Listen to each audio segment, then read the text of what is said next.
আমি এখন একদম লিমা শহরের ঠিক মাঝখানটা, যেটাকে ওরা বলে সেন্ট্রো কমার্শিয়াল। সেন্ট্রো কমার্শিয়াল মানে কমার্শিয়াল সেন্ট্রাল প্লেস।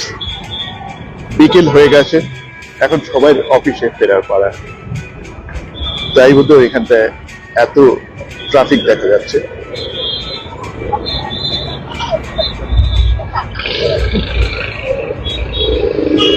আমি যেখানটায় যাই, যে দেশে যাই, যে শহরে যাই, আমি খুব পছন্দ করি যে রাস্তার খাবারগুলো খুব পছন্দ করি।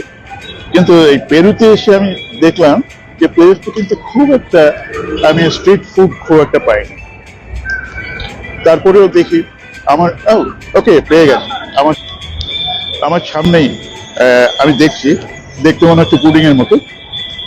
আমি দেখি ওটা ট্রাই করব, যদিও ওটা সুইট, এটার মধ্যে অনেক সুগার দেওয়া থাকে। সুগারটা খাওয়া আমার জন্য মোটেই ভালো নয়, তবুও আজকে আমি ট্রাই করবো এখানে, দেখি কেমন।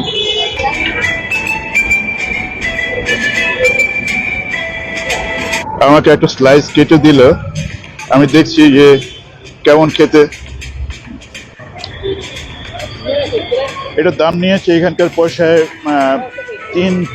এখানকার পয়সায় 3 পেসো বলে ওটা। তার মানে আমার বেলজিয়ান কারেন্সি, দ্যাট মিনস ইউরোতে অ্যারাউন্ড 75 সেন্টস। গুড।